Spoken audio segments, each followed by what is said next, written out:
What's up, everybody? Long time no see. Matt Gajewski here. Back again talking college football, and today we are trying something new, going through some win totals, and we are going to start with the SEC. Some new graphics, a bunch of new stuff, so bear with me if there's any difficulties. But if you like this content, please leave a thumbs up, subscribe to the channel, or leave a comment. There'll be a lot on this stream, so if there's something you disagree with, let me know why, or even if you just like it. Couple of housekeeping notes on the methodology. We're going to be talking about futures, win totals, national championship odds, everything like that for the SEC. But first of all, this is going to be ranking in terms of just the SEC. So when you see a team like Auburn or something who's ranked maybe number 10 in the SEC, know that this is the best conference. Still very likely to be close to a top 10 team overall, even if they're 10th in the SEC. Power rankings are determined in-house by looking at the two deep rosters. So that's your first and your second team. More weight is given to the starters, but backups are included. Players get hurt. I think it's important to look at depth. Players are evaluated first and foremost based on their past play. Then there's a metric that looks to calculate growth year to year. If you're a second-year returning starter, first-year returning starter, whatever it is. If a player doesn't have any experience, we are looking at their recruitment and then trying to determine what a player of that recruitment typically does in their career. That's volatile. Sometimes walk-ons are elite players. Sometimes 5 stars bust. It just is what it is. We are just looking for an expectation, even though that is rough. And all of this is to sort of get rid of the returning starters myth. Some returning starters are bad. You want to replace them. Some are not. Overall, this is volatile, but everything requires context. Coaching matters, supporting cast matters. That's going to lead, especially in this video, to a few volatile quarterback rankings. So if you disagree, I'll try to explain how we got there, but there will be some disagreement. Lastly, talking about gambling, if you or somebody you know has a gambling problem, please call or text 1-800-GAMBLER.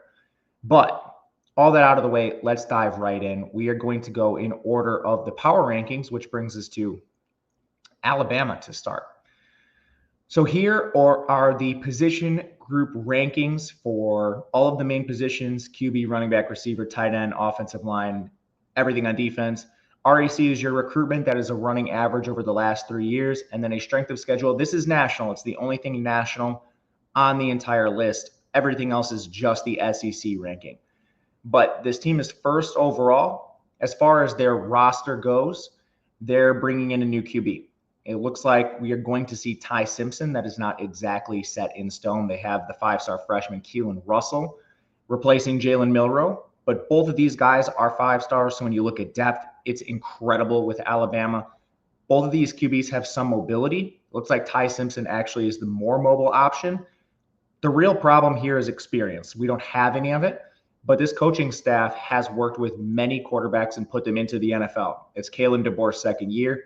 He brings back his old buddy Ryan Grubb as OC after a quick stint in the NFL. Essentially quarterback wizards. So I have some optimism with Ty Simpson and Keelan Russell, even though we haven't seen them. As far as the skill position players for this team, they have a lot back. Jam Miller's back at running back.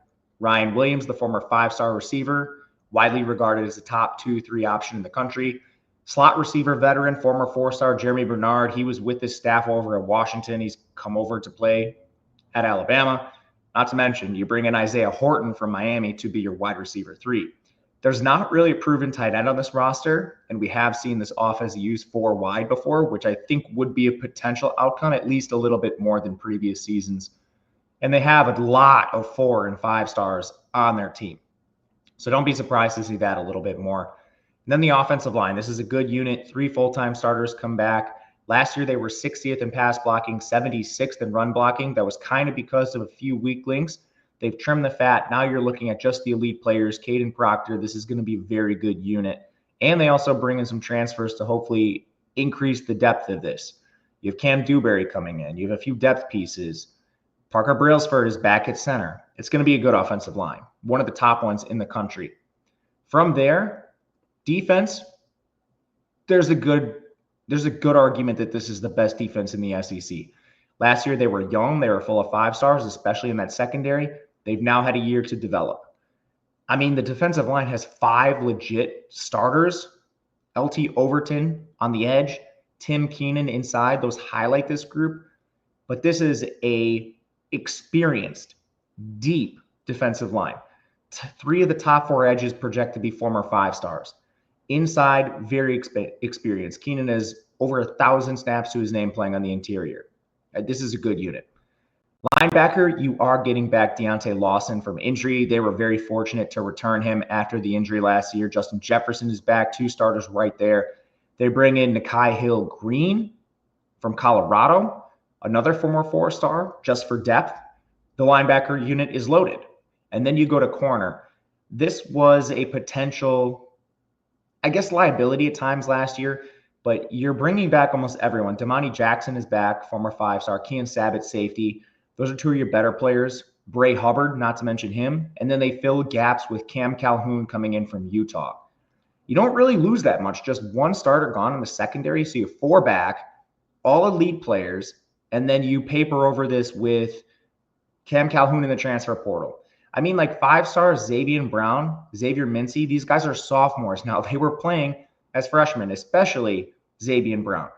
There's a real chance that this defense is the best in the SEC, which is not something you typically see with Ryan Grubb teams and Kalen DeBoer teams, and we haven't seen it from Alabama in a few years. So high expectations. Their win total is currently sitting at 9.5. The over's juiced to -125. I like that number. I think the only X factor to this team is what are they getting out of the QB, and I'm optimistic based on their coaching staff.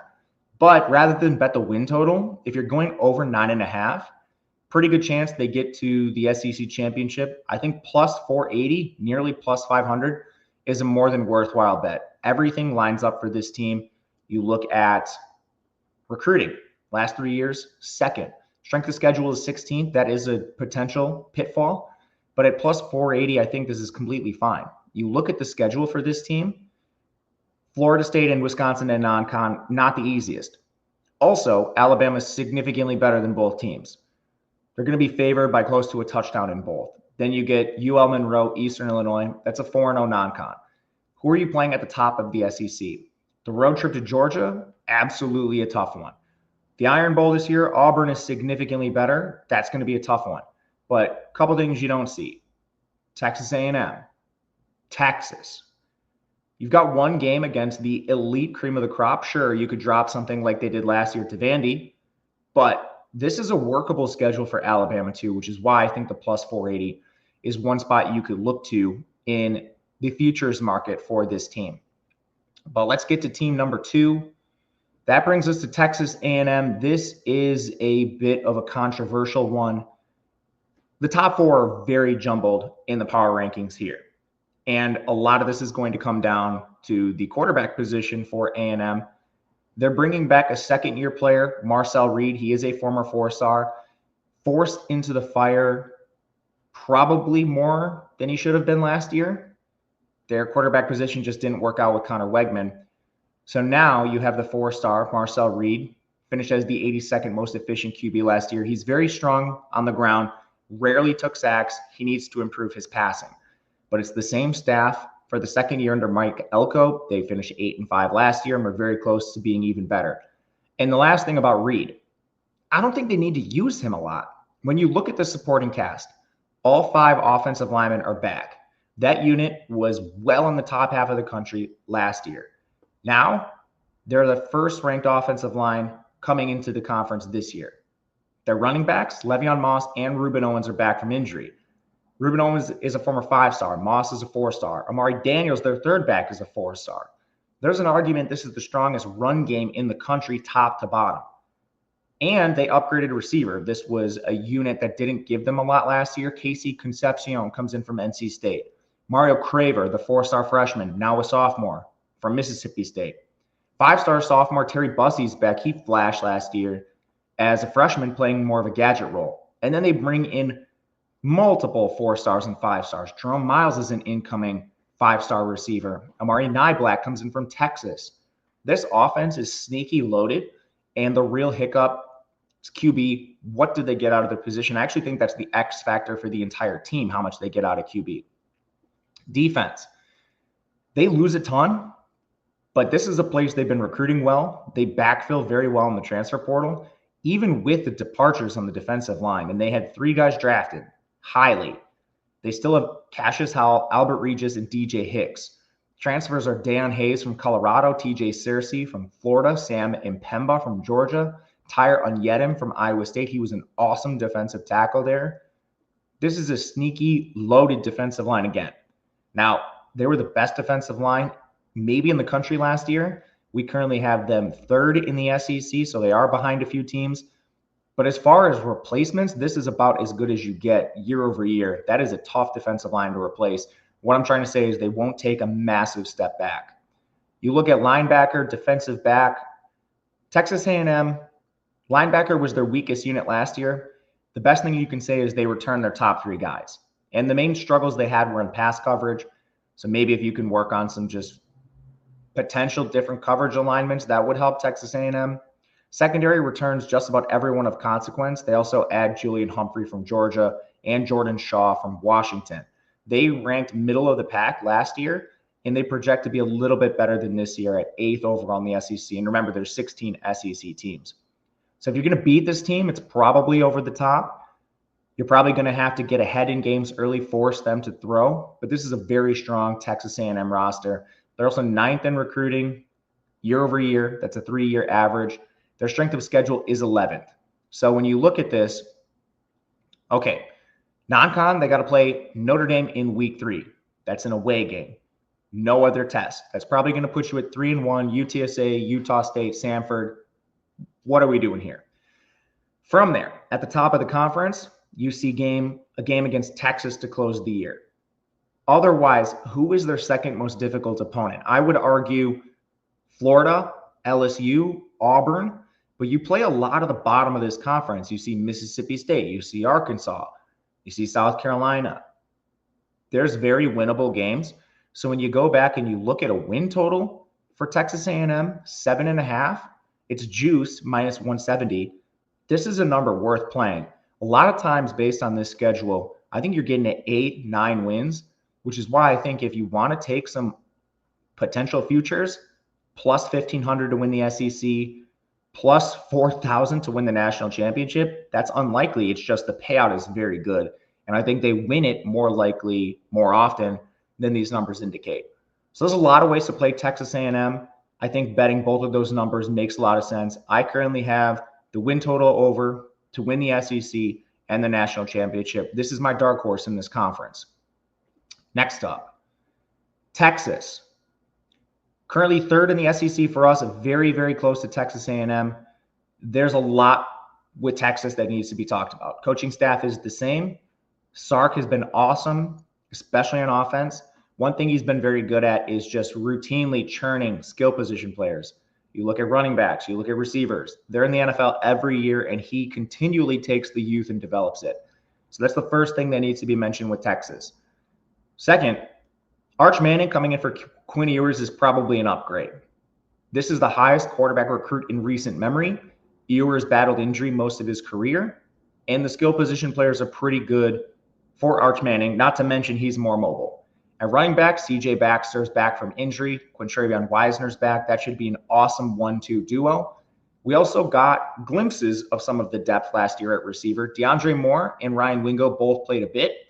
To complement them, they bring in Emmett Mosley from Stanford. They bring in a 5-star freshman in Khalil Lockett. They bring in a new tight end in Jack Endries from Cal, who led their team in receiving. This is elite receiving core, even if it doesn't rank at number 1.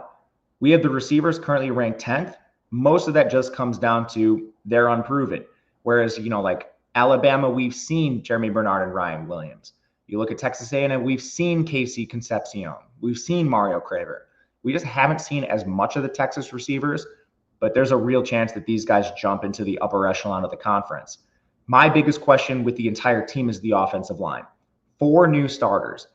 They did not take a single transfer. They're betting on their depth. They're betting on their recruiting. Most of it comes from 4- and 5-star caliber, but depth pieces are young. There's a couple 3-stars in the 2 deep.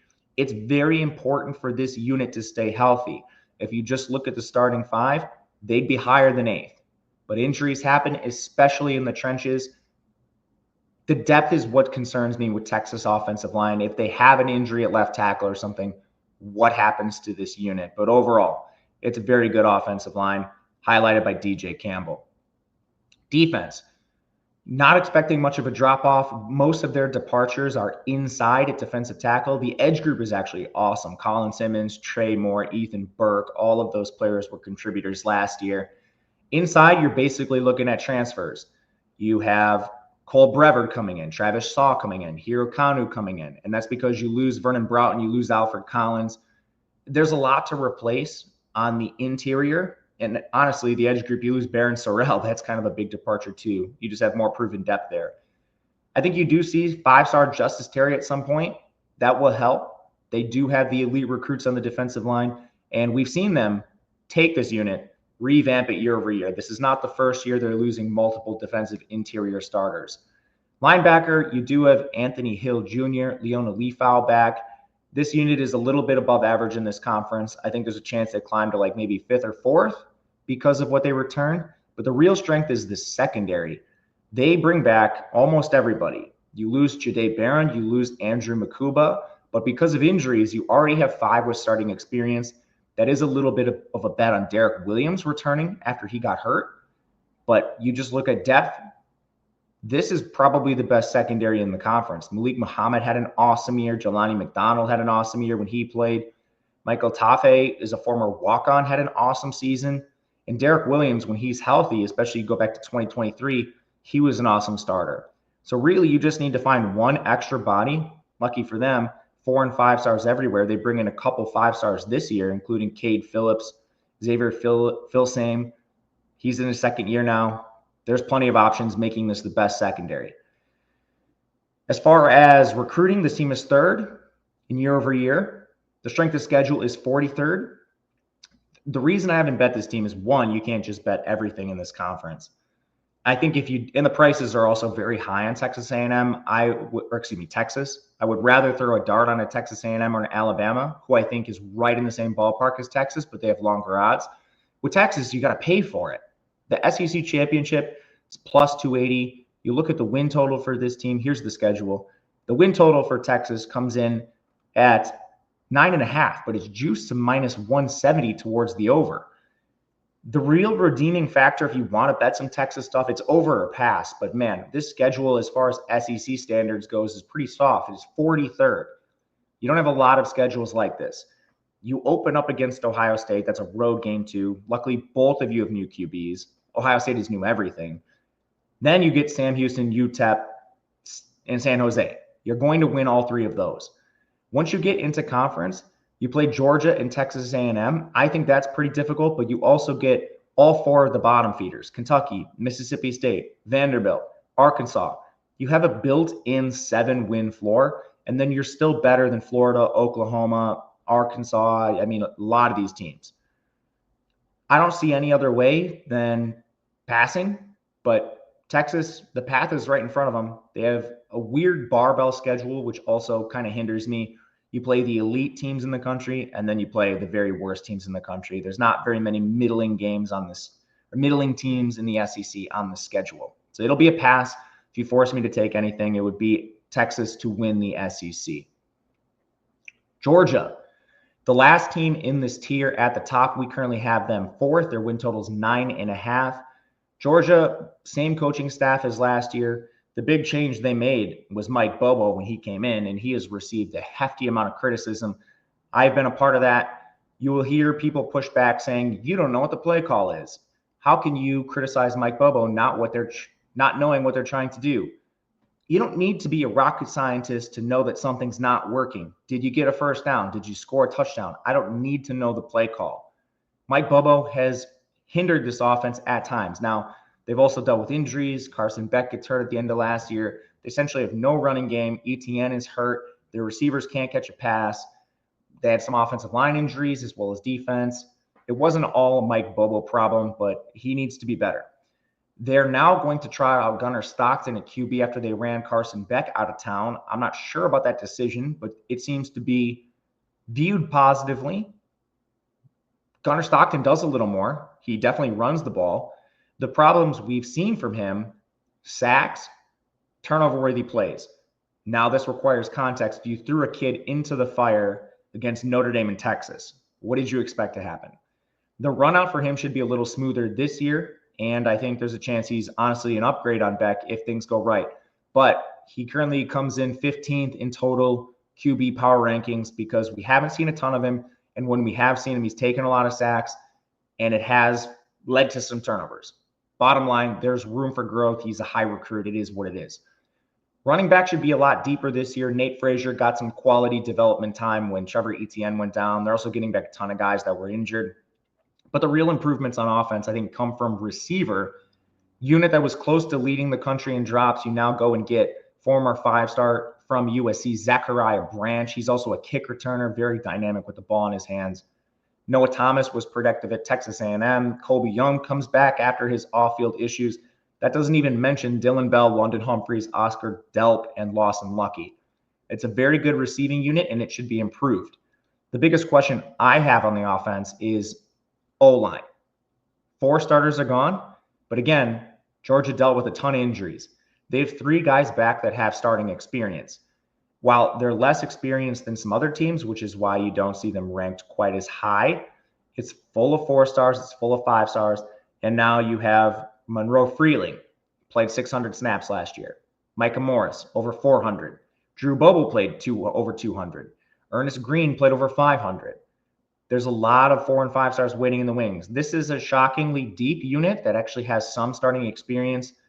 Now we just need to extrapolate this and see it grow. This is how you see them coming in 5th overall rather than like 10th, which is normally where you'd see a team that has 4 new full-time starters on the offensive line. Defense was a bit weird for Georgia last year. They had a few weak links, and man, did teams exploit those. It was largely in the secondary, but the biggest question I have is on the defensive line. They're basically losing their top 6 guys there. So now you're turning to a unit that's very young, still full of 4 and 5 stars. They do bring back some experience, and they bring in a transfer, Elo Madozi from Army, who's expected to play. But inside, I think, is their strength. Christian Miller, Jordan Hall, both battled some injuries last year. They're both back. That'll help them. Xavier McLeod is back as well, another guy who's battled injury through his career. What do we get on the edge? They essentially have Gabe Harris Jr. back, and no one else had more than 50 snaps. Now, 2 5-stars are in there. So Isaiah Gibson's a freshman coming in. Does he play right away? Justin Green's a highly recruited 4-star in his second year. The edge is just a question more so than the interior. Linebackers should be very good. Raylan Wilson and CJ Allen are both back, expecting this to be one of the better linebacker units in the country. And then we are expecting vast improvement from that secondary. You kind of had just a few weak links. The strength is Dalen Everett and KJ Bull, and these guys are absolute wagons to lead this off. But we need Daniel Harris to be better. He was the weakest link in the secondary. He's probably going to start again unless a guy like Ellis Robinson, the 5-star redshirt freshman, can beat him out. Something like that. You also have a new safety, whether it's going to be Zion Branch, DeMello Jones, Ja'Cory Thomas. We'll see on that. Malachi Starks is gone. Dan Jackson, gone. This is the biggest place that you need to replace someone. So we'll see what they do at safety. That's a potential weakness. But again, the 4s, the 5 stars, their returning production they have in the secondary is pretty good. As long as we can replace those guys, clean up Daniel Harris, this should be a very good secondary overall. As far as recruiting, this is the number 1 team over the last 3 years. Their strength of schedule is 39th. It's a little more forgiving than Texas and Texas A&M.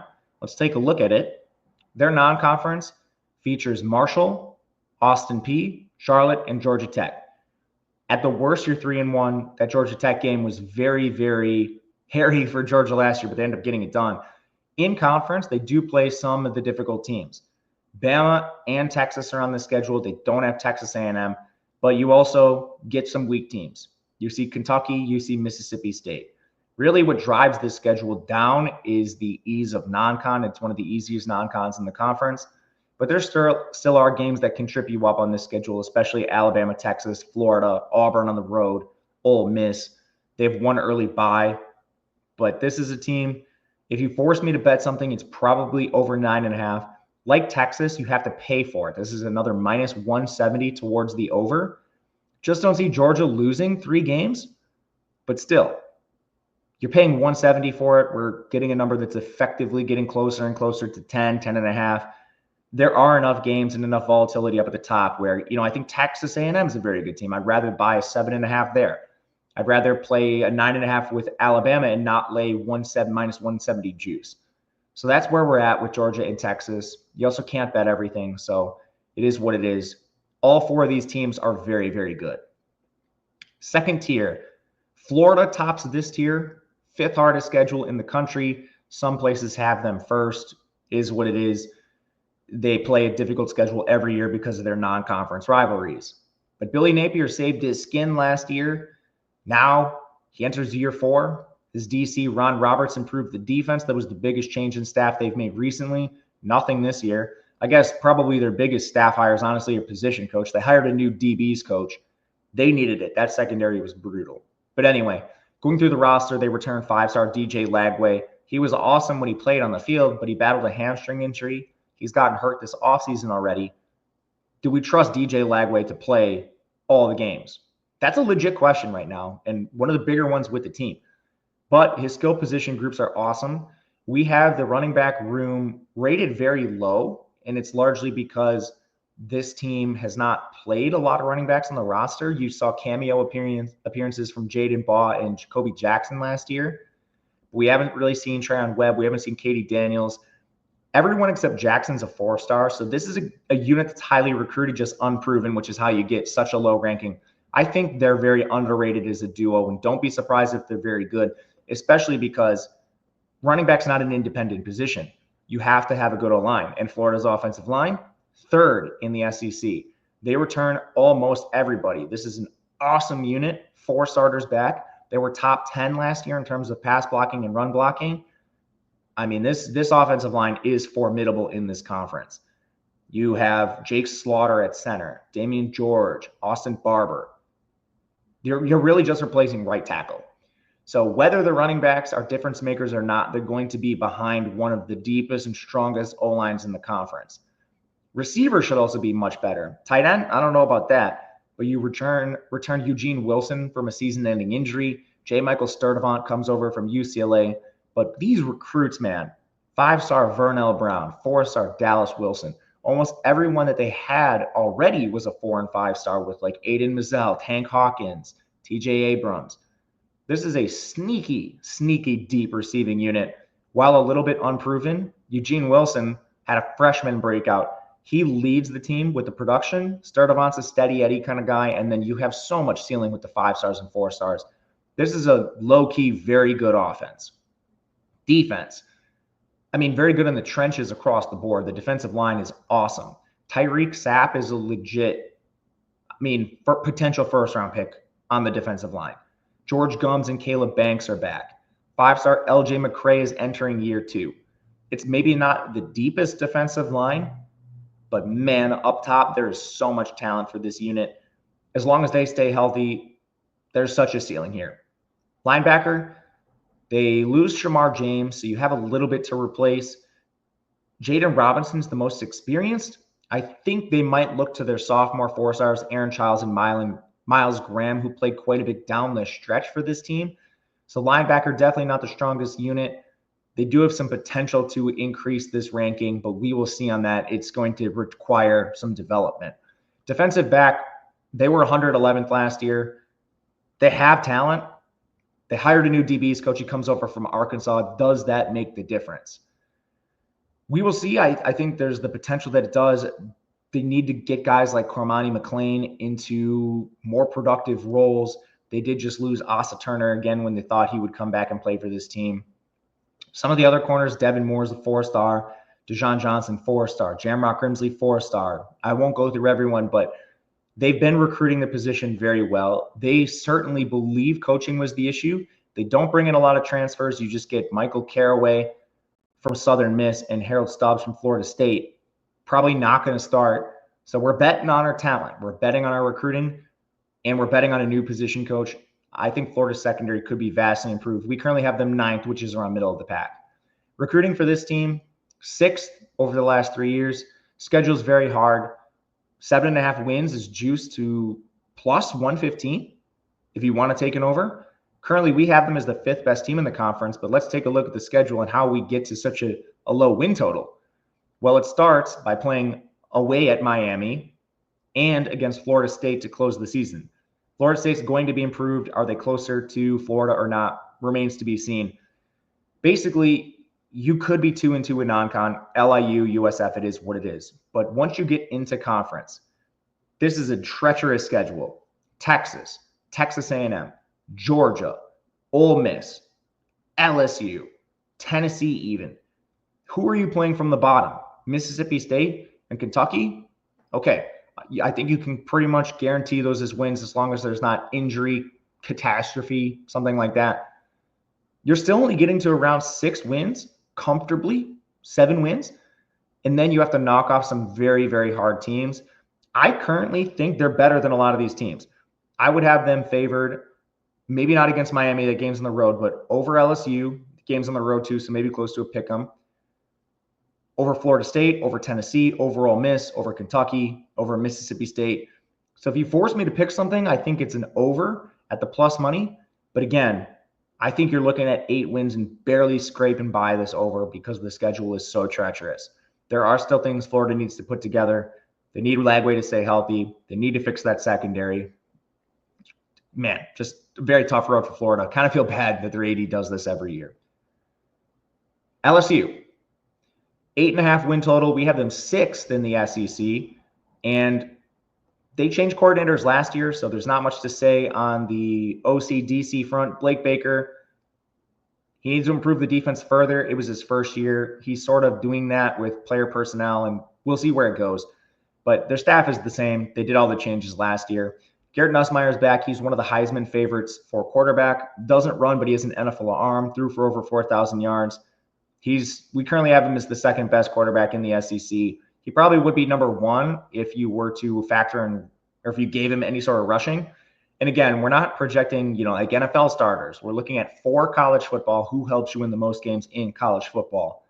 Nussmeier right at the top. Running back, they got something out of Caden Durham late last year, and it was a surprise. Like, they had Plotter, Caleb Jackson running all over the place. Wasn't working, and Durham actually flashed. I think they will be a little better on the ground, but that remains to be seen. They lost 4 starters on the offensive line, including Will Campbell. That unit wasn't as good run blocking as you would have thought, but still, those are tough players to go out and replace. Their transfers are kind of uninspiring. Braylon Moore from Virginia Tech, Josh Thompson from Northwestern. The rest of the group is going to be newcomers. Their only players that are back are Paul Mubenga and DJ Chester, 2 worst offensive linemen they had. There's a lot to overcome on this unit. I think the offensive line is a massive question for this team and really could hold them back if things don't come together. And honestly, they didn't last year. As far as receiver goes, this should be better. Aaron Anderson, Xavier Thomas are back. Chris Hilton and Kyle Parker working their way back from injuries. Nick Anderson from Oklahoma, Berrien Brown from Kentucky come in to bolster this unit. And Berrien Brown's going to take the top off your defense. Tight end is deeper. Trey'Dez Green is back. So athletic, he played on the basketball team. Bauer Sharp comes in from Oklahoma. This is a vastly improved receiving unit. The question I really have is the offensive line good enough to protect a pure pocket passer in Nussmeier and give him enough time to deliver the ball to these receivers? It's a big enough concern where we have them 6th. Defense. A lot's going to come down to these transfers, man. Defensive line is a transfer job. None of them started out at their previous programs. Jack Pyburn got run out of Florida with players like Tyreek Sapp on the defensive line. Jamari Butler got run out of Nebraska for the same reason. Patrick Payton had a really bad year with Florida State last year once all of his NFL teammates left. What are they giving you? They're all playing larger roles here. Dominic McKinley's in year 2 on the interior. He's a former 5-star. Jacoby Ngulleroy's back from injury. That should help the interior. But the defensive line is still a major question. Linebacker, probably not so much. They bring back Whit Weeks and Devon Keys. Harold Perkins also coming back from injury. Still a lot of questions on his position. Maybe you do see him rush the passer off the edge more with that unit having some questions. We'll see. Secondary. They needed to improve last year. They did not improve enough. They were still 95th in pass coverage. But they're bringing in a lot more transfers. Mansour Delane from Virginia Tech, Jakeem Jackson, Florida, Tamarcus Cooley, NC State, AJ Halsey, Houston. They're all going to have to play immediately because this unit was so bad. I think Ashton Samps is really the only starter you're reliant on. There are still some former 5-stars in the roster. They have a current former 5-star in DJ Pickett. I think this unit will be better, but are we talking a jump from 95th to 65th or 25th? That matters a ton. And I'm not sure they have the player personnel to bring that unit all the way to, like a top 20 unit. We do have them ranked 5th in the conference, so expecting quite a bit of growth. I'm just a little bit skeptical myself. I sort of disagree with the model here, but LSU fans, model thinks your transfers are awesome. Your secondary especially should be very good. The biggest question with LSU's trench warfare, how are they stacking up on the offensive and defensive line? They also play a hard schedule. 8th in the country. Their win total is 8.5. You can currently get plus 120 on the under, but here's what they got to face. Awesome week 1 game against Clemson. From there, you play Louisiana Tech, Southeastern Louisiana, and Western Kentucky. So nothing to really scare yourself there, but in conference, Florida in week 3 is a huge pivotal game for both teams. Away at Ole Miss, Texas A&M, and Alabama at the end of the year, and then finally a road trip against a vastly improved Oklahoma. Among the bottom feeders, you've got Arkansas, you've got Vanderbilt. You need to take care of business there, but there's a lot of losable games, even with the 3 gimmies, especially that Clemson game in the opening week. From there, teams that we have power rated ahead of this team: Texas A&M, Alabama. That's about it. So, we make this around 9 wins, or Florida, 2. That would put you at 8 wins, which is how we get to our slightly juiced positively under 8.5 win total. Not enough value for us to bet, but that is the lean. Oklahoma, 7th. 6.5 wins. This is the 9th strength of schedule in the country. A lot of change for Oklahoma. They brought in a lot of new position coaches, bringing in a new OC and Ben Arbuckle. Brent Venables, it's year 4. His seat's a little hot. We'll see. He definitely invested in the coaching staff. New QB. They run out Jackson Arnold. John Mateer is going to play. He had an elite season with Washington State. The big concern there is that it was a Mountain West schedule. This is an SEC schedule. However, 9 yards per pass attempt. He rushed for over 800 yards. He retains his OC, so that continuity could be big for the offense. And his skill position group is really good. Jaden Ott comes in at running back. They already had Javonte Barnes, Xavier Robinson, Taylor Tatum. The depth issues that plagued them at times last year, not going to be a factor. It's a good running back unit. The questions on offense are receiver and offensive line. They do bring in some transfers. Isaiah Satina comes in. What is he really giving you? He had a poor yards per route down at Arkansas. Deion Burks is back from injury, but it's the same story with him. People love to talk about how much of a wagon Deion Burks was. Well, what happened was he played at Purdue, who sucks. He got every single target, and his yards per route was under 1.5, which 2 is the mark you want to hit. Is that a factor of Deion Burks maybe not that good, or teams just took him away? It's probably a blend of both. Deion Burks is without a doubt their number 1 receiver. My real question is, can they get productivity from a 2 and a 3? Because they didn't get that from Zion Carney, Ivan Carrion, Zion Reagans last year. They also had a banged-up offensive line and a quarterback that's now on a different team. So it's not necessarily their fault. Just questions with the Oklahoma receiving room more than other teams. Their offensive line is 8 with starting experience. That's including transfers. Some of them are low level, like Jake Mikula, Derek Simmons, Luke Baklenko. This unit was 92nd in pass blocking, 109th in run blocking last year with a ton of injuries. They added players for depth. It's just one of those things where you had the nightmare season. How could you possibly be worse? Logan Holland played over 500 snaps. Heath Ozida played over 600. Jacob Sexton over 500. Troy Everett over 500. Febechi Naiwawu from, I believe, North Texas transfer previously, over 800. Then you bring in the 3 additional starters. With growth, with the transfers add the depth. There's no way you could possibly be as bad. So I expect improvement. Still question the overall ceiling. It's a lot of G5 transfers, Stanford transfers, FCS transfers that have papered over this unit. I don't think you have the high-end talent, especially they've been losing some players via transfer at this position. But it's still going to be a pretty good offensive line. And, 13th in the SEC is still probably 35th in the country. as far as preseason rankings. Defense was elite last year. It's going to be elite again. They do have to make some replacements. The defensive line is a position that will lose some guys, but Grayson Halton, Demonic Williams, Jaden Jackson, David Stone, awesome group to start with in the interior. The edge group, I think, is a little bit more up and down. Ethan Downs is gone, but you do have Adepoju Adebaware, who's a 5-star junior now, needs to play a little bit more. R. Mason Thomas had a good year last year. You bring in Marvin Jones Jr. from Florida State, expecting the D-line to remain fairly constant, maybe a slight step back, but that should be a unit that's fine. Linebacker, they lose Danny Stutzman, but honestly, you couldn't leave the linebacker in a better position. Kip Lewis, Sammy Omosigo, Kobe McKenzie, they're all back and played a lot. Plus, Kendall Daniels from Oklahoma State, he's the former starter. So deep at linebacker. As long as someone can handle the calls, something that Stutzman did, you should be fine. Secondary, you're getting back so many guys that were hurt. Gentry Williams, Kendall Doby. You already have Eli Bowen and Robert Spears Jennings to highlight the group. As long as we can have health, we've now cultivated depth by necessity. Jacoby Johnson played a lot last year. He now enters year 3. You have Jaden Hardy, year 2. Michael Spears Jennings, year 4. I mean, the secondary is much, much deeper as long as you can guarantee health. It's one of the better secondaries in the conference at this point. Recruiting, Oklahoma is a very good recruiting team. They're 5th over the last 3 years. The problem is their strength of schedule is very difficult, which is how you get to an over-under of 6.5. It is juice over -164, but let's take a look at this. You have Illinois State, you have Temple, okay, and Kent State. They're going to absolutely beat the snot out of those 3 teams. Then you get Michigan. They should be favored against Michigan. I think they win that game.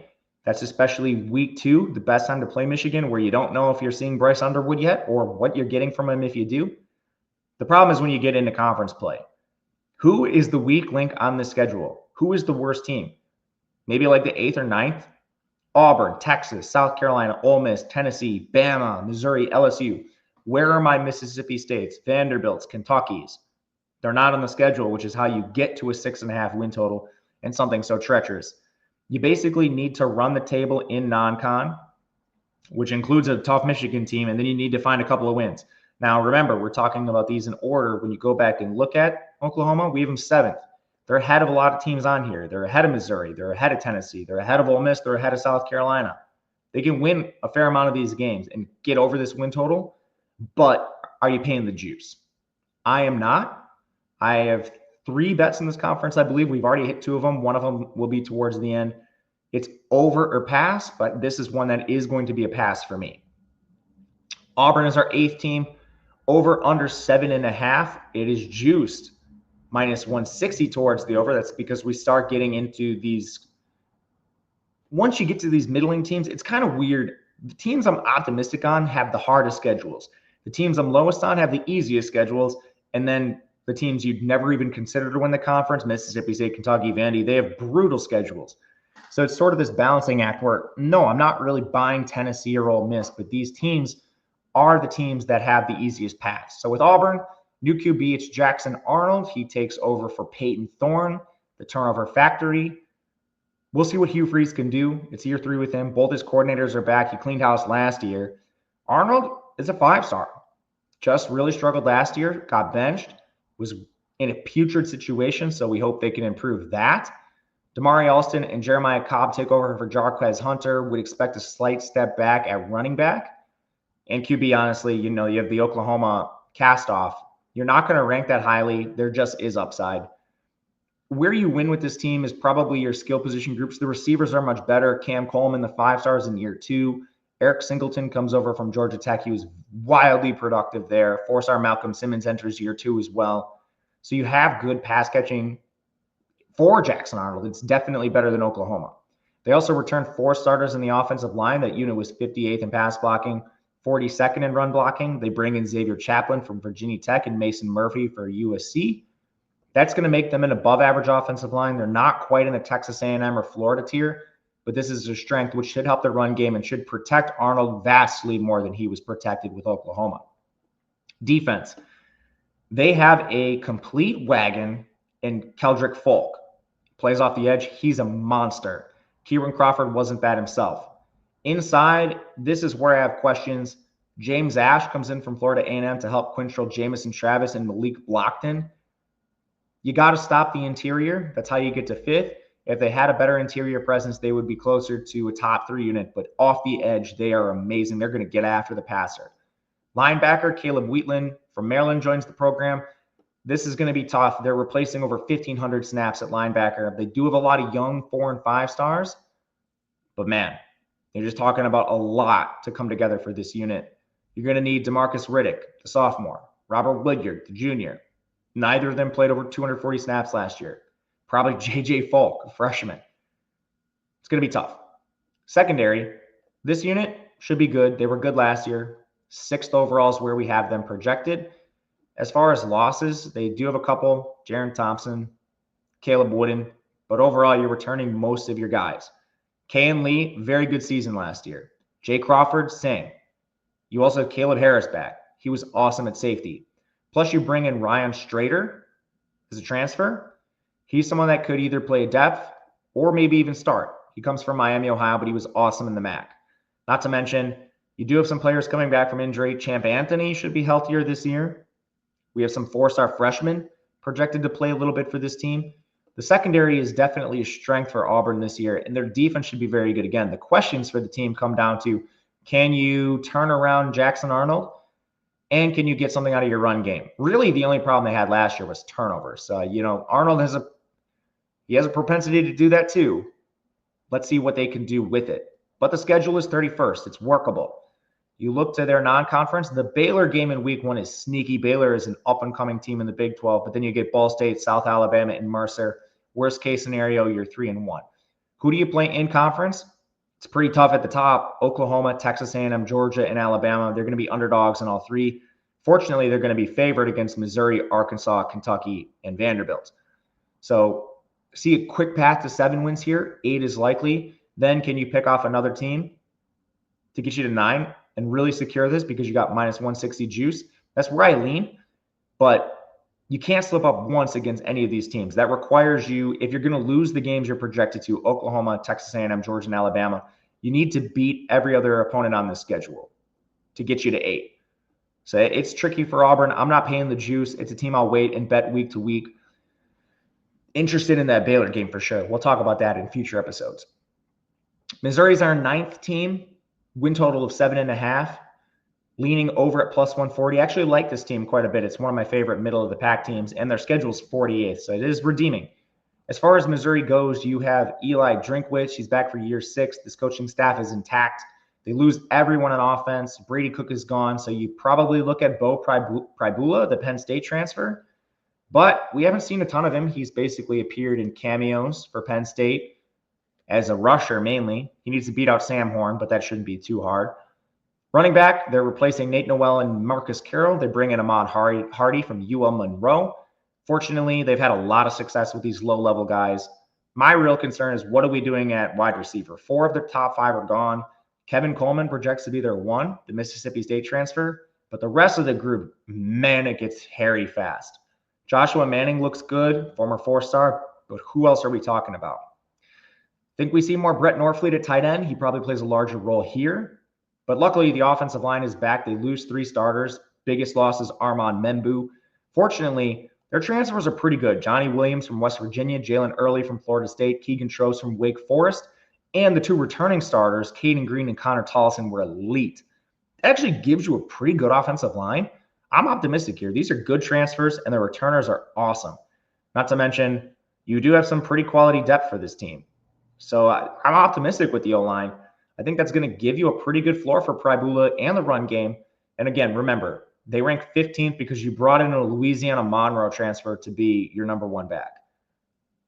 It's probably going to be a little better than 15th. It's just like that's a huge jump in competition. You need to show me a little bit before I start ranking you ahead of like Alabama or something in the run game. Defense, pretty good in the trench on this side too. They returned Zion Young and Chris McClellan. They were both quality players last year. They also get Nate Johnson from App State and Damon Wilson from Georgia to fill the gaps. They've recruited the defensive line well, so I don't have a lot of questions here. They were also deep at defensive tackle last year, rotated a lot of guys. So this is not a concern. It's a pretty good unit. Linebacker and defensive back, I get a little bit more nervous. Tristan Newsom returns. They do bring in Josiah Trotter from West Virginia, but this unit's just not very deep. You're looking at redshirt freshman Brian Huff. Khalil Jacobs hasn't been great when he's played. What are we getting there? Defensive back, Dalen Carnell, Toriano Pride, those were the two best guys they have. You do have some transfers that are interesting, though. Jalen Catalon comes in from UNLV. We've seen him play in the SEC. I think that's a good get. I'm just not sure anyone else is. Like Santana Banner, he comes in. What are we getting out of the Northern Illinois transfer? Mose Phillips for Virginia Tech disappointed a little bit. So they come in around middle of the pack on defense, at defensive back specifically. But we mentioned it. You can have some of these holes if you're Missouri because this is a redeeming schedule. You look at it, Central Arkansas, Kansas, Louisiana, UMass, they could very well be 4-0. Kansas replaces their entire offense. I mean, I think there's a likelihood that they are 4-0. From there, you look at the top, you get Alabama, Texas A&M, you're going to be dogs. Oklahoma, Auburn, going to be dogs. But then you play Arkansas, Mississippi State, Vanderbilt. You also play South Carolina, who I'm not very high on. There's a real path for this team, just 8 wins right out of the bat. It's 7.5. It's positively juiced at plus 140 towards the over. This is one I am very close to betting. The reason I'm a little nervous is we don't know the QB yet, and that is a huge factor. It's one of the biggest questions I have with Missouri. What are we getting out of Sam Horn or Bo Pribula? I don't know. So we're going to pause on Missouri and wait. Might just bet them week to week. Might place a future. That'll be in Discord. If you do want access to the Discord, which gives you all this information and weekly bets and information, it's available in the link below. Maybe something more for the regular season, but just so you're aware. Ole Miss is 10th. 8.5 wins. This is the biggest sticking point. Their quarterback is ranked 16th on this list. Why? With Lane Kiffin and the coaching staff, with their proven pedigree, we haven't seen him. Austin Simmons is a 4-star. A lot of people have been saying this is the most talented QB Lane Kiffin has ever worked with. I've heard that before. I heard that about Nico Iamaleava. How did that work out? So first and foremost, you can't always believe the hype. Second, he has 81 snaps to his name. Third, he's not the highest 4-star recruit. When you look at someone of his recruiting caliber, typically they're a slightly above average starter. Now, in this conference, that's how you get to the 16th ranking. In other conferences, he would be 3rd or 4th. As far as the skill set goes, he's mobile. He has a rocket arm. Again, with the freshmen, with the sophomores that haven't played, there's a chance he climbs all the way to number 3. That would be an outlier outcome, but it's possible. This offense is certainly conducive to it. And man, we've seen Lane Kiffin take basically running backs and turn them into 3,000-yard passers. So I'm optimistic in Simmons. I think he's a bit better than this. I have questions about some of the other positions. Running back, they're going to some combination of Damian Taylor, Kejuan Lacey, maybe their freshman, Shakai Mills-Knight. Logan Diggs is coming off an injury. So maybe a slight step back at running back. A receiver, they lost everybody, but they reload with DeZon Stribling from Oklahoma State, Harrison Wallace, Penn State, Traylon Ray, West Virginia, Caleb Odom, Alabama, 5-star freshman, Caleb Cunningham, Daquan Wright at tight end. He reloads at receiver, so I'm not really worried there. But they do lose 6 of their top 7 offensive linemen, leaving just Diego Pounds. Their transfers are a little up and down here. Percy Lewis from Auburn, Patrick Kutas from Arkansas, and Delano Townsend project to be your main contributors. You bring in a brand new quarterback with brand new cast of receivers, unproven running backs behind this offensive line. Now, we have the O-line 11th. They're not dead last, but there is downside to this offense, which I just don't think people factor in. Lane Kiffin is a wizard, but you can't just paper over everything in 1 year. So I'm a little bit down on Ole Miss offensively compared to some other teams. They also lose a bit on defense, and I think you're really relying on a few players. I mean, their whole secondary is gone. Top 8 are gone. Some of them were drafted. I mean, we're talking about guys like Trey Amos, Trey Washington, John Saunders, all gone. So we have them at 11th in defensive back, and they're all transfers basically. Jalen Braxton, Antonio Kite, Kapina Gushikin from, Washington State, Sage Ryan from LSU. What are we getting there? Linebacker, they have TJ Daughtery back. He was their worst starter. You lose the good ones, like Chris Paul Jr. is gone. Kari Coleman's gone. What do we get out of this position? It's going to be Andrew Jones, Jaden Yates, Taj Chambers. Some of these guys are really low-level guys. Like Yates comes from Marshall, Jones comes from Grambling, Chambers comes from Missouri State. By far, their best unit is on the defensive line, and they still have some guys that are gone from this unit. They lost Walter Nolan, Jared Ivey, J.J. Pegues, Princely Uman-Milan. They do bring in Deshaun Womack and Prince Will Uman-Milan to fill the gaps, but man, I am pessimistic on this team's defense. Now, they play the 56th schedule in the country, so there's so many ways they could potentially still get over their win total. I'm not optimistic on their personnel, so I prefer under at plus money. But here it is. Georgia State, Tulane, Washington State, and Citadel. Should be 4-0. Tulane's probably the trickiest one. In conference, you got a lot of the bottom feeders. You see Mississippi State here, South Carolina. You see Arkansas. You see Kentucky. That's right there a path to 8 wins. So you're telling me we got to beat one team of LSU, Florida, Oklahoma, Georgia. Georgia probably not happening. But yeah, I mean, among the top 4, you got just Georgia on this schedule. It's a very winnable schedule for Ole Miss, which is sort of unfortunate. Last year was their team of destiny where they had everything together. The NFL receivers, Jackson Dart, good O-line, quality defense that lost a ton of guys. Lose on a couple fluky things, and now you have a much worse roster playing an easier schedule. It's just tough to see them go this way. I'm a little more optimistic on the under. Another one close to betting, but just going to pause for the moment. With like Missouri and Ole Miss, I want to see a little bit of Bo Pribula and Austin Simmons in preseason camp before making a wager. Tennessee's 11th, 8.5 win total for them. I think there's an argument they could be even lower on this list. You have Josh Heupel still there. No real change with the coaching staff. The big change they've made recently was Joey Halsey. He got a little bit of criticism for the Iamaleava development last year. But that's the big thing with them. They lost him. Whatever you think of the saga with Iamaleava, demanding more money, whatever it is, his departure leaves them worse off. You're now looking to Merklinger, who's a 4-star, but he's young, or Aguilar, who should not be in the SEC. Either way, your quarterback took a step back. You also lost Dylan Sampson, your workhorse. And this is the thing. Heupel has run a committee at running back forever. Last year, he didn't think Deshaun Bishop, Peyton Lewis were good enough to actually function as a part of that committee. So now what are we getting? They do bring in Star Thomas, but I think this is probably a committee that takes a slight step back compared to what Sampson gave you, which was a lot. The receiver room was a bit disappointing last year, and they're making a large bet on what they're bringing back. Chris Brazell, he needs to be better. He's the former Tulane transfer. Had a bad year. It is what it is. But he did flash previously in the AAC. From there, they're really betting on second-year Mike Matthews and Braylon Staley, the 4- and 5-star. These guys haven't played a lot. Previously, you were looking at like Brew McCoy, but now there's nothing in front of them. They didn't go out in a lot of transfers. Their main additions are 4-stars Travis Smith Jr. and Redarius Jackson, who are going to have to play because this receiving unit is especially thin and unproven. Offensive line, they have one starter back. It's Lance Hurd. He was horrible last year. Your transfers are Sam Pendleton from Notre Dame and Wendell Moe Jr. from Arizona. But this unit is woefully thin and it's woefully young. My projections have multiple freshmen on the depth chart. Both of them are 3-stars. A lot of sophomores, mostly 3-stars. This has not been a unit they've recruited very well. This is one of the worst offensive lines in the conference. So you're putting a turnover-prone quarterback with young receivers, not deep receivers, behind a shaky offensive line. This could go south fast. Defensively, they're also losing a ton of production too. They've got Joshua Josephs back, but James Pierce is gone. Their interior group leaves a lot to be desired. The best thing you can say is there's a lot of 4-stars here, but mostly unproven. Like Isaiah Campbell's a freshman. David Hobbs, 4-star, only played 200 snaps. Bryson Eason, 4-star, only played 362 snaps. Weatherby's in his 3rd year. He's only played 40 snaps. There's a lot of questions. Linebacker as well. You return one starter. It's Jeremiah Talander.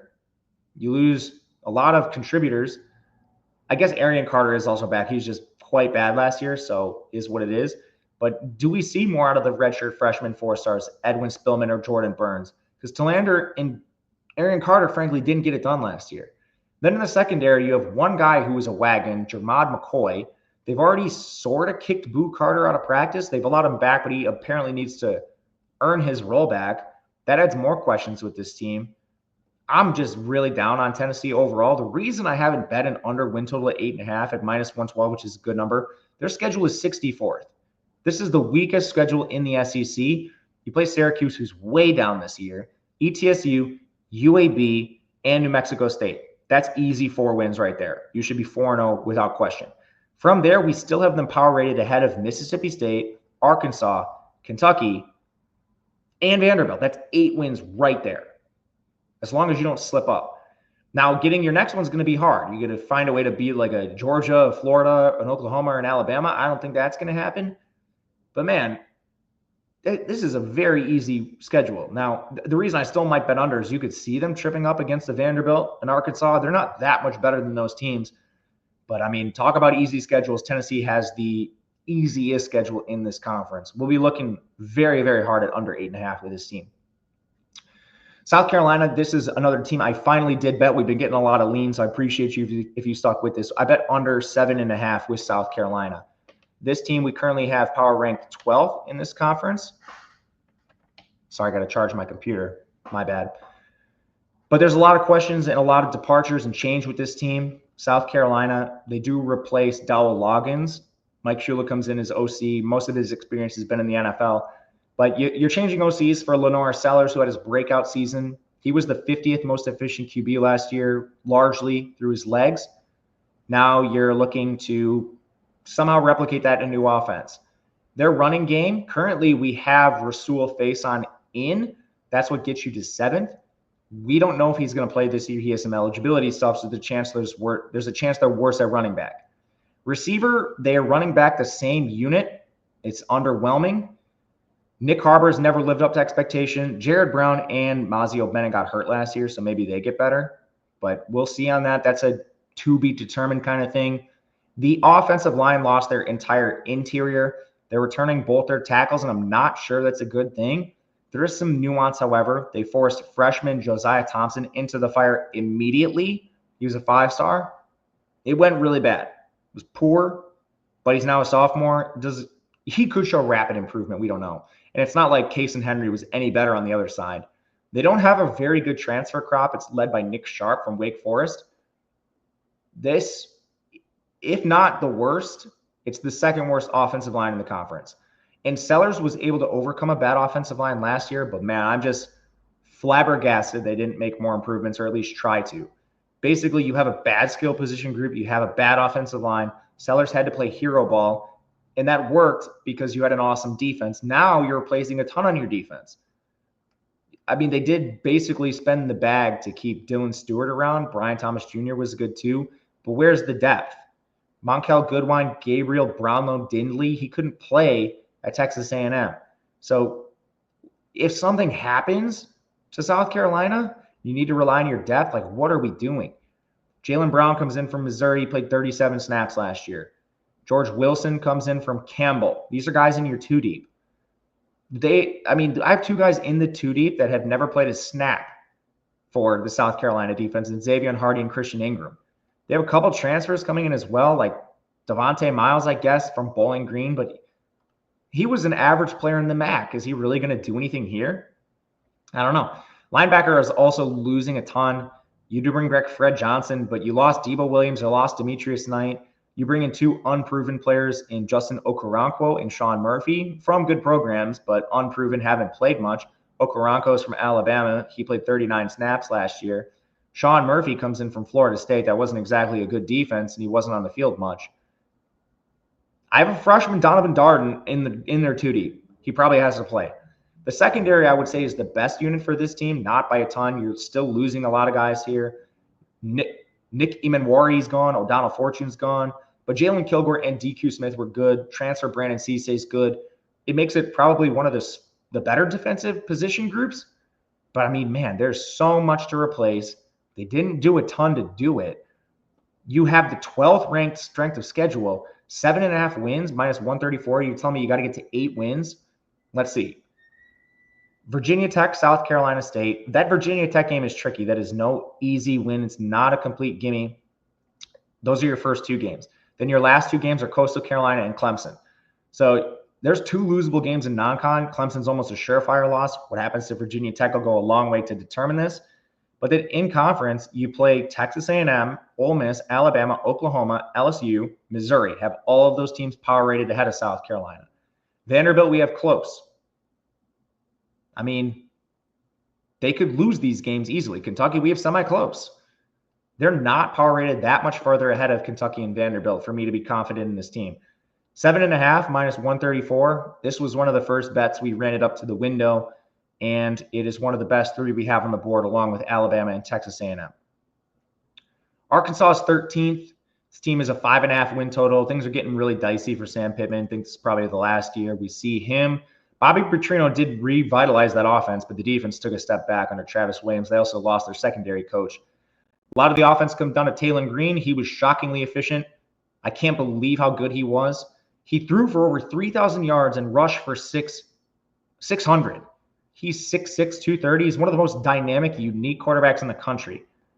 I mean, it's basically him against the world, though, because you look at the rest of this Arkansas team, it's like you lose Jaquindon Jackson at running back. You're making a big bet on Braylon Russell, he is 6'1", 240.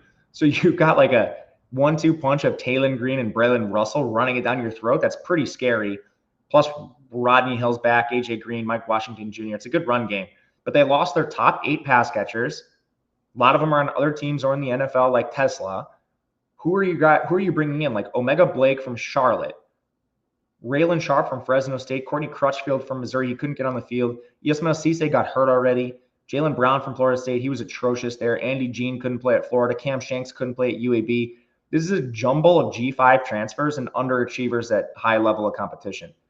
So, I mean, it's Taylon Green against the world again. The O-line has 3 starters back. The unit was 84th in pass blocking, 64th in run blocking. But these are some of their worst starters. Like, only Fernando Carmona stands out. The rest of this is a lot of transfers. Some of them I'm a little optimistic in. Corey Robinson, Georgia Tech, Shaq McRoy, Oregon. He's a good recruit. Marcus Dumerville from Maryland, Kavion Broussard from Ole Miss, and Caden Kittler from UCF. The O-line is okay. I'm a little more concerned with some of the other position groups, even if they rank higher. But ultimately, I think it's defense that's going to hold this team back. Their defensive line is atrocious. They lost Landon Jackson. Their top 3 edge defenders are gone. Their top 3 defensive tackles are gone. Cameron Ball is the best interior player. Quincy Rhodes is the best off the edge.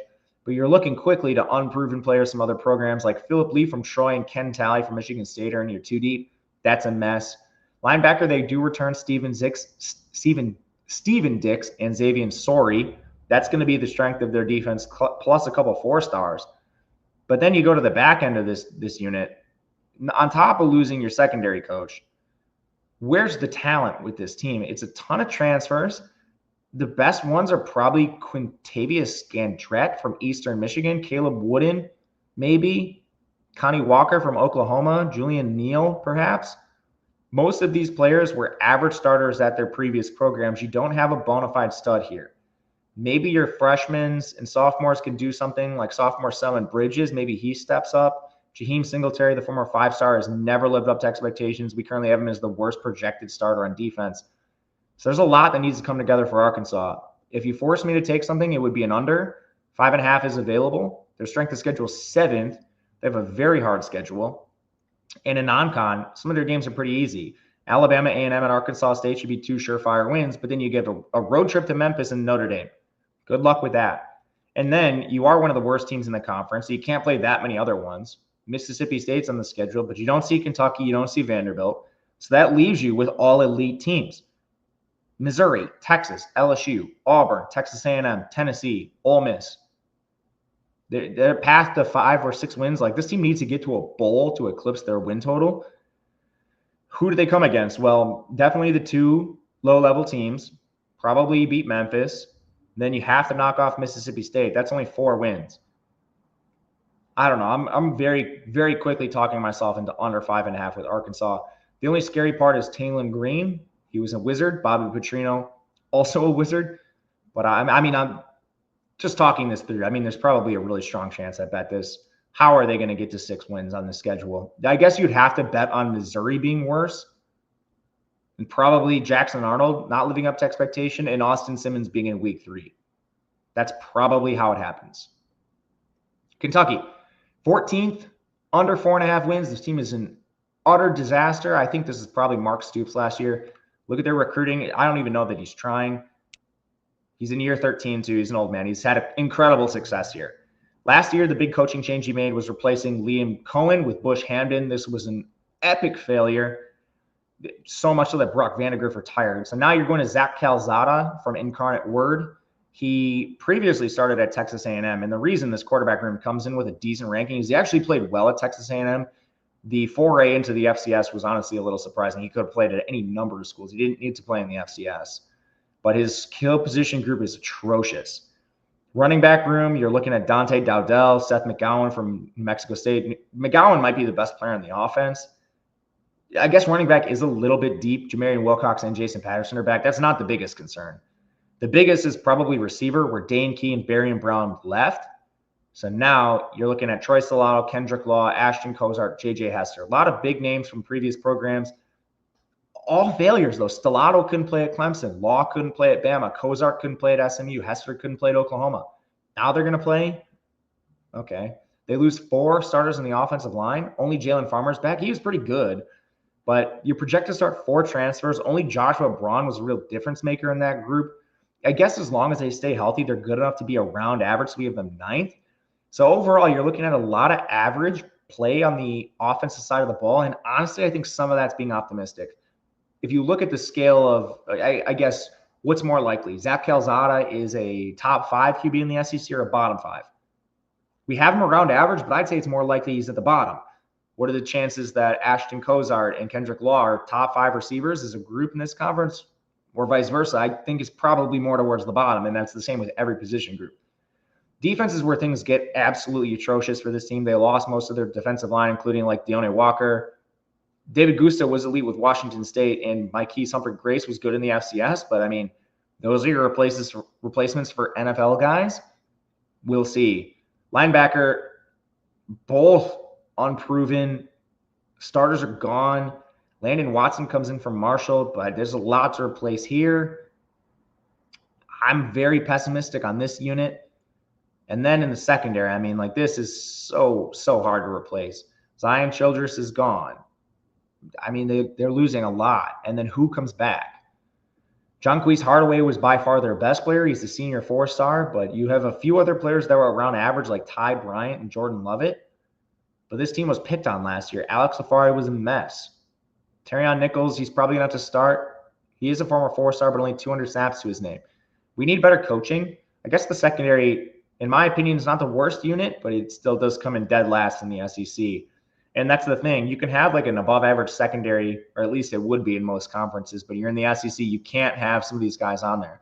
Not to mention their strength of schedule is 3rd. You've got Toledo. You've got Eastern Michigan. Thank you for the MAC teams. Tennessee Tech, that's probably 3 wins. Last trip to Louisville, you're going to be an underdog. And then in conference, you're basically an underdog to everyone except Vanderbilt, and you still might be an underdog there. That game is away, and it's in Week 13. Depending on how the season shakes out for both of these teams, I wouldn't be surprised if one of them pulls away. Probably Vandy. Vandy's at home. So, I mean, immediately we have them favored in 3 games. You're going to have to pick off some very, very unlikely upsets. It's just probably not likely for Kentucky. The reason I don't want to bet it is, I mean, Kentucky basically pulls off one of these upsets every year. I know this is not an analytical take. It's more just, my dumb brain. But you see them with one of these wins literally every single year. So, I mean, you're playing with fire a little bit, just juice a little bit. So probably a stay away. Like, I'd rather bet Arkansas as we add more to the win total portfolio. Kentucky's probably not going to be in there. Vanderbilt comes in 15th, second to last, 5.5 win total. It's juiced heavily to the under. There's not really much to say about this team. They have a new DC, I guess. He's an internal promotion guy. But the big change they made last year was at OC, where they bring in Tim Beck, and he joins Diego Pavia, who we have as the most valuable player in the SEC, which is going to surprise you, but you can disagree and tell me why. I understand. He's not an NFL guy. Like, he couldn't play really in any other offense. This is an offense tailored specifically to him. But think about what he did last year. He played in an atrocious Vanderbilt offense. They don't have any good pass catchers other than Stowers. Their offensive line was easily the worst in the entire SEC, and he still completed 60% of his passes for 7.7 yards per attempt, 20 touchdowns, only 4 interceptions. And the underlying stuff was very good. He had 5 turnover-worthy plays all season. Plus, he rushed for 801 yards. He was overall the 11th most efficient quarterback in college football. So when you look at what he does for this offense with his supporting cast, I mean, he's not the best. He's not the most talented quarterback in this offense, but he's like, if you were to build a QB in a lab for Vanderbilt's current offense, he is that. The big problem is, where does this team go if he gets hurt? I'm not kidding. I think they probably would have been winless in the SEC if Pavia missed even a half of a game last year. He's so valuable to this team. He's been awesome for multiple seasons, but everything relies on him. Their run game was atrocious. Cedric Alexander, he is a former 4-star, 3.6 yards per carry. They got nothing out of him. Their pass catchers are very underwhelming. You're talking about like walk-ons, Richie Hoskins. They do improve it a little bit this year. Junior Sherrill's back, Chance Fitzgerald from Virginia Tech, Trent Hudson from Mississippi State. Those guys weren't good over at their previous programs. I mean, it's just more depth. Stoutwers needs to stay healthy too. He's their dynamic tight end.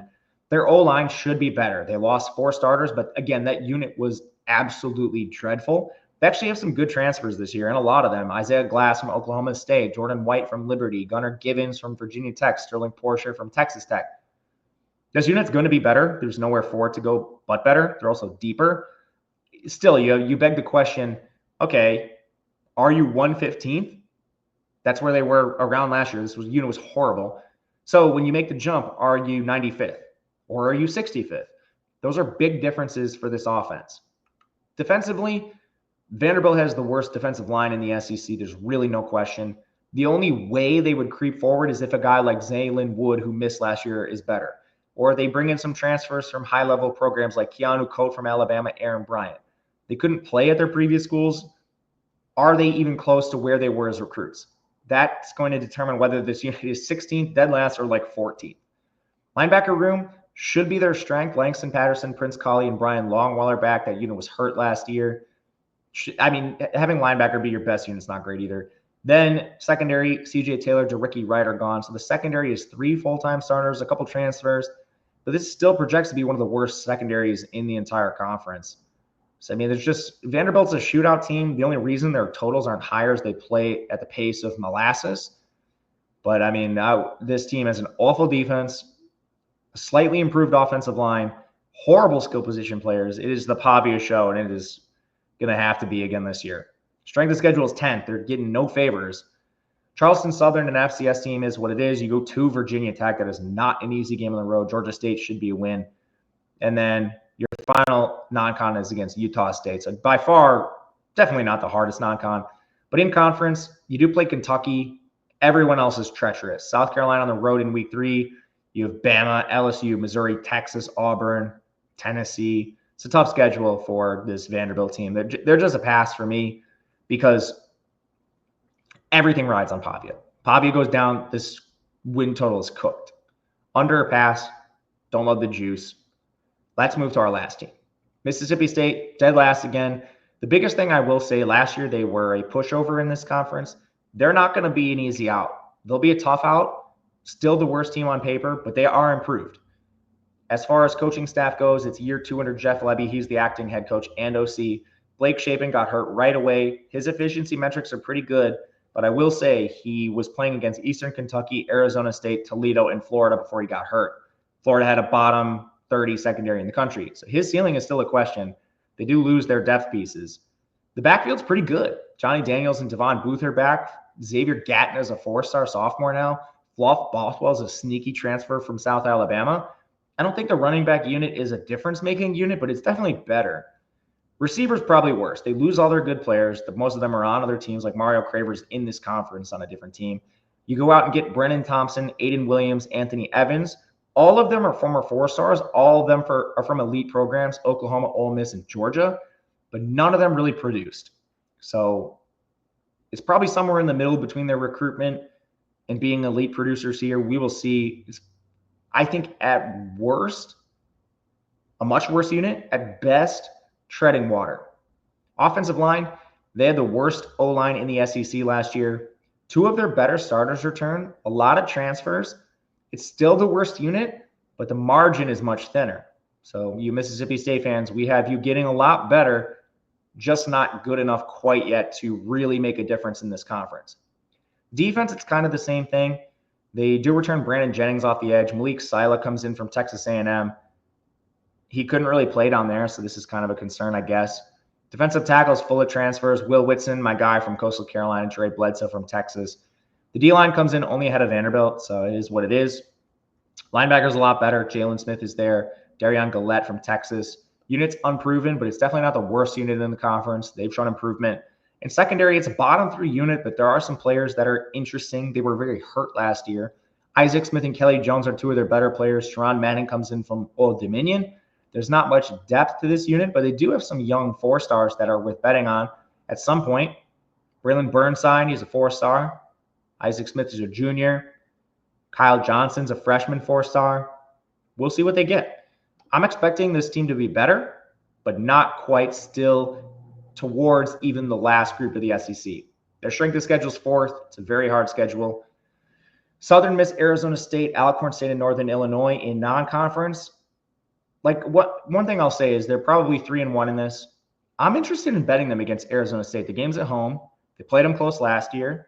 People think this team sucks, and they don't. So I'm interested in the week-to-week stuff with this team. Their schedule in conference is really hard. They don't play any of the bottom feeders. I guess Arkansas is closest to the bottom, but everyone's awesome.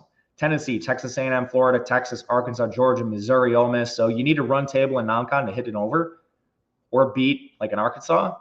I just don't see it with this team. The schedule is very, very hard, but I think they're improved, man. I wouldn't be surprised if they go over this. I wouldn't be surprised if they upset a random team that, if they beat Missouri or something. The game's on the road, so it's probably not the best example. But if they beat Tennessee, I would not be shocked, is what I'm trying to say. But those are the win totals. So the 3 I have right now, just to quickly recap, I guess I'll leave this screen so we can see just my face or something. We have Alabama. This is a future. It's not a win total. We have them to win the SEC at plus 480. You could probably find plus 500. A big thing is to shop these lines. 5-1 to win the conference is very good for a team we have power rated number 1. Texas A&M, over 7.5 wins. It is minus 170. We currently have them slightly as the second best team in this conference. They're an awesome team. They're my dark horse team in this conference. You can also find them to win the SEC at plus 1,500. That is something I have as well. If you want to flirt with natty stuff, you're looking at plus 4,000. From there, my main team that I am betting under on is South Carolina. You can find that under 7.5. And the juice isn't too bad, minus 135. They play a tricky schedule. It's 12th, and they're replacing a ton of production on defense, and most of their O-line is atrocious. So you don't have any good foundational pieces for this unit. If you're looking at others that I am very close to betting, I would say the main ones are under on Arkansas, I think is enticing. You can find a pretty good number on that. As far as better teams up at the top, Ole Miss under is another one I'm looking at. They need to get, if you're betting it over, they need to get to 9. And that one's actually plus money towards the under. So another couple I'll mention, but plan on doing these shows throughout all the conferences, Big 12, Big 10, ACC, try to do Sun Belt and some of the smaller ones. So let me know what you want to see. Leave a comment. It helps a ton. Thank you if you've made it all the way through the video. I greatly appreciate it. And I think that's everything. Good luck. We'll see you guys later.